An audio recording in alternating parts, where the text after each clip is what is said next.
Պարոն Թորոսյան, երեք Սերժ Սարգսյանը հանդիպել է ինչ-որ հայկական համալսարանի ունկնդիրների և դասախոսների, որի ժամանակ խոսել ներքաղաքական իրադարձությունների մասին և ասել, որ իրենք վարչապետի թեկնածու չեն առաջադրում, որովհետև այսօր չեն ուզում վարչապետի հարց, ուզում են իշխանափոխություն։ Ինչպես սա կմեկնաբանեք և այդ դեպքում ինչի համար են իմպիչմենտի այս խոսակցությունները զարգացնում։ Իմպիչմենտի խոսակցությունները չգիտեմ ինչի համար են ու դրան անդրադարձել եմ, թե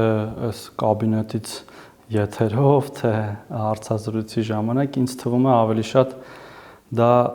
ընդդիմադիր արևի տակ կայուն տեղ ունենալու համար է եւ ոչ թե իշխանության, որովհետեւ իմպիչմենտի համար կա օրենքով սահմանված համանadrությամբ համապատասխան թվով պատգամավորներ, որ իրենք չունեն եւ այդպես շարունակ, այսինքն ըստ էության մեռելածին գործընթաց է։ Երկրորդը ինչ շատ հետաքրքիր է այս հայկական համալսարանի հանդիպումները, որ տեսա Սերժ Սարգսյանն էլ է հանդիպել, մտածի, որ մենք էլ արժի որ հանդիպենք, հուսամ կազմակերպիչները բավարար համարձակություն կունենան եւ կհրավիրեն մեզնից ինչ որ մեկին այդ հանդիպմանը, որովհետեւ այլապես կստացվի, որ ինչ որ կոնկրետ բան է սպասարկում շահ քաղաքական։ Եվ վերջում ասել է մենք իշխանափոխություն ենք ուզում, ոչ թե պաշտոն, ճիշտ եմ հասկանում։ Տրամաբանական այդ դեպքում այն է, որ ընտրություններին պետք է մասնակցել եւ փոխել իշխանություններին ընտրությունների միջոցով, որովհետեւ 2018 թվականից այս կողմ Սահմանադրության երկրորդ հոդվածը սկսել է գործել ի տարբերություն մինչև 2018 թվականի, որով ասում է, որ իշխանությունը պատկանում է ժողովրդին եւ ժողովուրդը իր իշխանությունը իրականացնում է ընտրությունների միջոցով, ընտրելով ազգային ժողով, համայնքային իշխանություններ եւ այդպես շարունակ։ Մնացած խոսակցությունները ըստ էության դատարկ խոսակցություններ են եւ նաեւ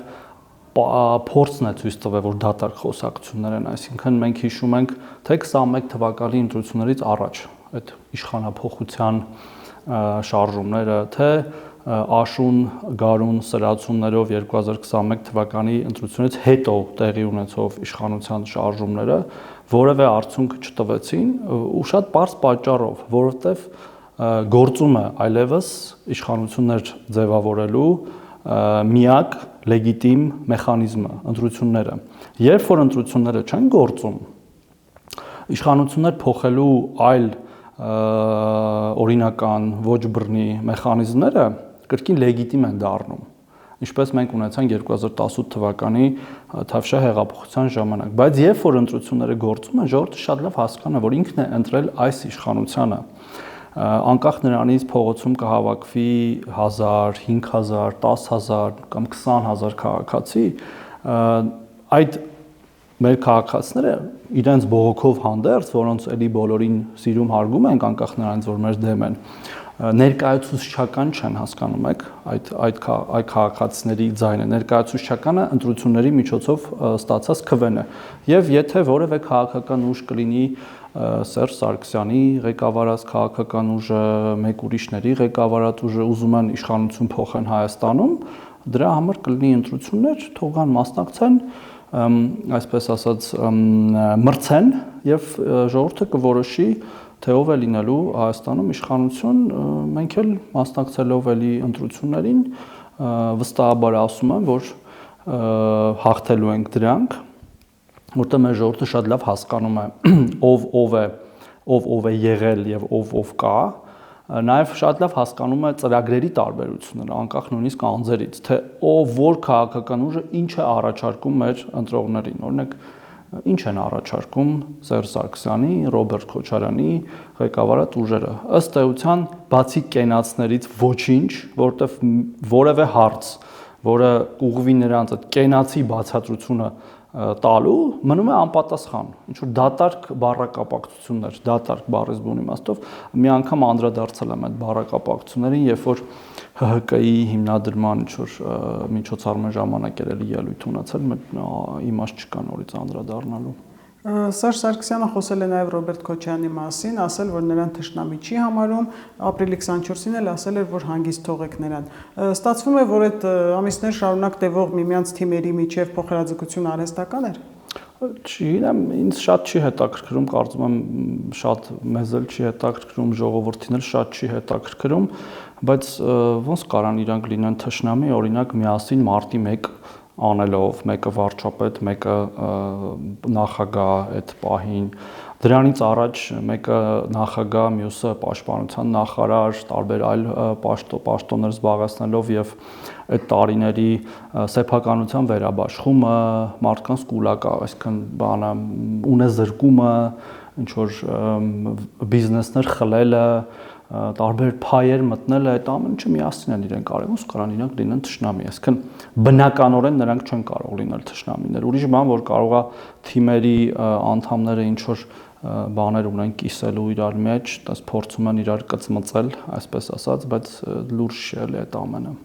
Իդեպ այդ նույն համալսարանի ունկնդիրների եւ դասախոսների հետ որոշակի ժամանակ առաջ հանդիպել էր նաեւ Ռոբերտ Քոչարյանը եւ խոսելով 44-օրյա պատերազմի մասին նա ասել էր, որ այդ պատերազմը հրահրել են, սկզբում ասեց հայերը, հետո ասեց մենք, հետո ասեց Հայաստանի իշխանությունները։ Եվ մի հայտարարություն էլ այդ մասով նա նշել է, որ 150,000 արցախցիներով 6 միլիոնանոց ադրբեջանցիների դեմ կռվեցինք, նկատի ունի 90-ականների պատերազմը։ Գիտեք, ես շատ եմ ափսոսում, որ անկախ այդ մարդու անուն ազգանունից նման մտածելակերպ ունեցող մարդը երբևէ որևէ պետական պաշտոն է զբաղեցրել, ել չասած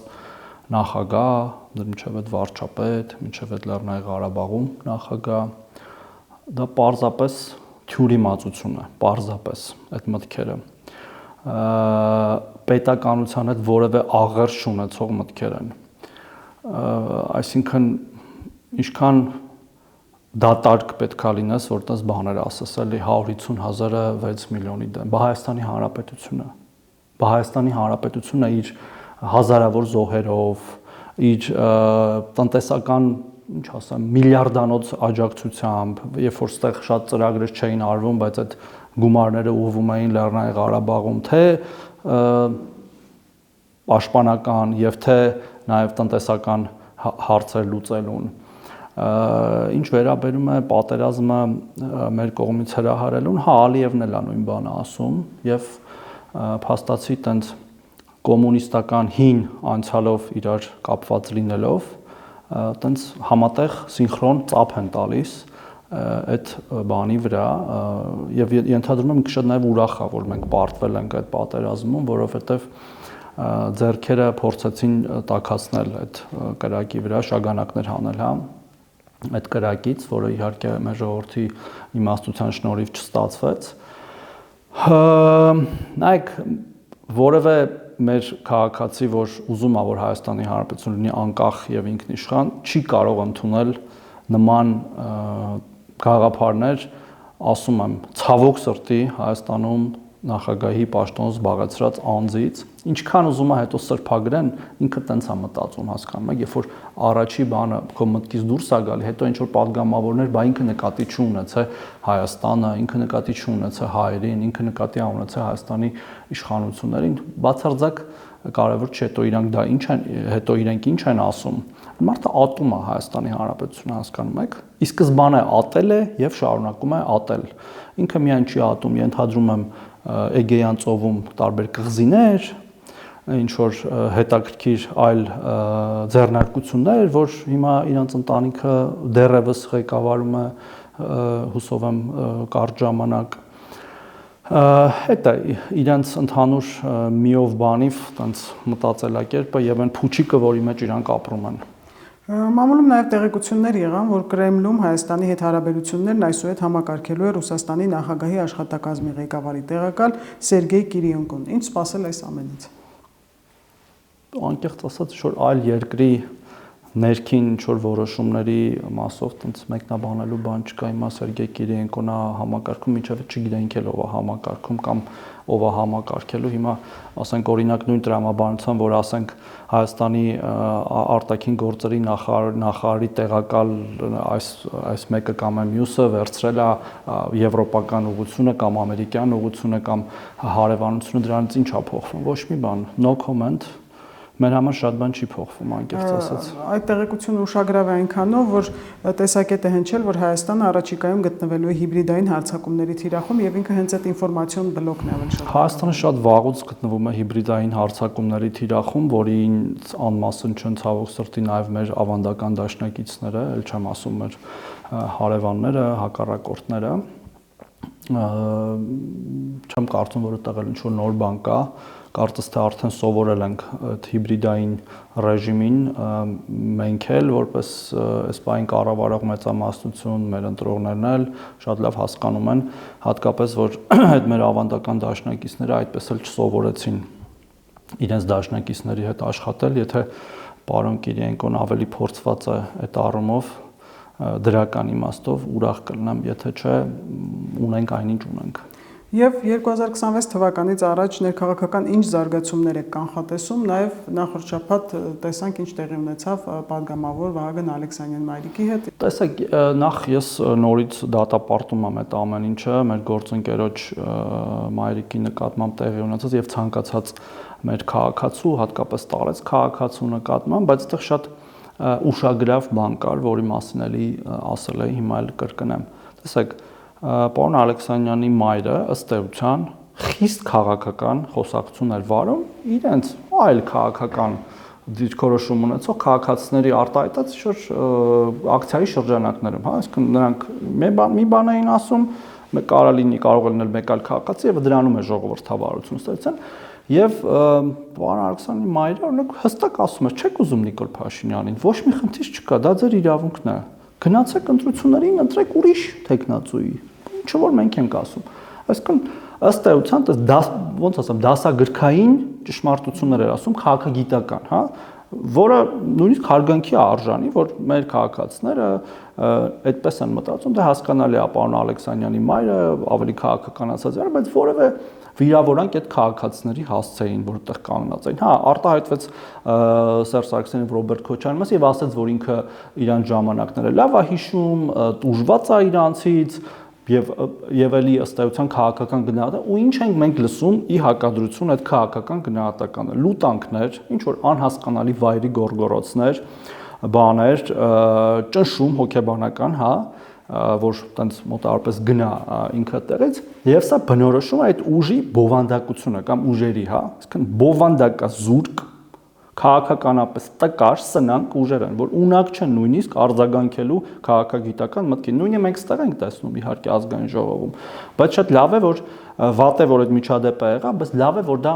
եւս մեկ անգամ արձանագրվում է, մեր ժողովուրդը պետք է որոշի, նաեւ որոշի հասկանա այդ ամենը եւ որոշի ում ընտրելու, նաեւ այն իմաստով, որ եթե հանկարծ նրանք նորից գան իշխանության, եւ սա շանտաժ չի ամենևին, թող ընտրեն ում ուզում են, թող չընտրեն ԿՊ-ին, ուրիշ ուժերի ընտրեն, եթե դժգոհ են եւ մենք չկարողանանք մեր քաղաքացիներին համոզել դրանում, բայց պետք է հասկանան, որ ուժեր կան, որ իրենց համար դա լինելու է վերջի ընտրությունը, եթե հաղթեն, որտեղ նրանք չեն հանդուրժում այլակարծություն։ Այդ ուժերը այլակարծություն չեն հանդուրժում, որ նրանց ասում է այլ կարծիք հիմնավոր ողջամիտ քաղաքական, նրանք պարզապես դա չեն հանդուրժում, ուզում են որ դու փակեն բերանը։ Հիմա այս պահին այլ գործիքներ չունեն բերանը փակելու, միայն գորգորում են, որ չլսվի քո խոսքը, երբ որ ունենան այլ գործիքներով են փակելու, այդ թվում նաև տարբեր հաստատություններում ոնց որ ժամանակին անում էին հարյուրավոր քաղբանտարկյալներ պահելով։ Սա շատ կարևոր ցուցիչ է, որ մեր ժողովուրդը պետք է հասկանա եւ վստահ եմ հասկանում է, ու նորից սա շանտաժ չէ ամենևին, բայց շատ པարզ ցուցիչ է ուժերի արժեքների։ Էլ չեմ ասում, որ վերջերս էլ հրապարակվեց, գիտեք, մամուլի ազատության ինդեքսը, որով մենք էլի արձանագրում ենք դրական տեղաշարժ աշխարհի շատ մեզից զարգացած երկրներից ավելի առաջ ենք, սա նաև ցույց է տալիս մեր արժեքները։ Այդ մենք ենք, չէ՞, հիմա իշխանություն եւ մենք ենք ապահովում այդ դաշտի ազատությունը, ինչքան էլ որ քննադատվենք դրա համար մեր աջակիցների կողմից, թե ինչու ենք դա թույլ տալիս, բայց դա շատ արժե համակարգային մեծ տարբերություն կա, թե մենք ինչպես ենք վերաբերվում բանը խոսքի ազատությանը, հավաքների ազատությանը, մամուլի ազատությանը եւ իրանք ինչպես են վերաբերվում։ Եվ իմի բերելով այդ ամենը, մենք կարող ենք բացառել, որ նման բան այլևս կարող է Ես վստահ եմ առնվազն այս գարնանը ոչինչ չի լինելու, որովհետեւ եղանակները գարնանային եղան, ոչ թե միանգամից ամառային, անձրևներ, դեռ ցուրտ է տարբեր հատվածներում։ Հետո միտք պետք է ունեն, ասենք ինչով գեներացնեն այդ շարժումը, որը էլի չի առաջացնելու իրենց ցանկալի արդյունքը, այդ չկա, նոր միտք չկա, բայց նաև հաշվի առնելով, որ ընտրությունները մոտենում են, իհարկե պետք է ակնկալել, որ քաղաքական դեբատը ավելի սրվելու է, ինչը բնական է եւ նորմալ է։ Ես նկատի ունեի միջադեպերը, այս խուլիգանական պահվածքը եւ իշխանության անելիքը, որը պետք է լինի։ Գիտեք, իրավապահ մարմինները պետք է արձագանքեն եւ օրենքի ողջ ուժով գնահատական տան, եթե կա օրենքի խախտում, եթե չկա օրենքի խախտում, ապա քաղաքական արձագանքը հաստատ մեր կողմից չի ուշանալու եւ շատ ուժգին է լինելու։ Շնորհակալություն։ Ասեմ շնորհակալ։ Չմոռանաք հավանել տեսանյութը եւ բաժանորդագրվել Civic AM-ի YouTube-յան էջին։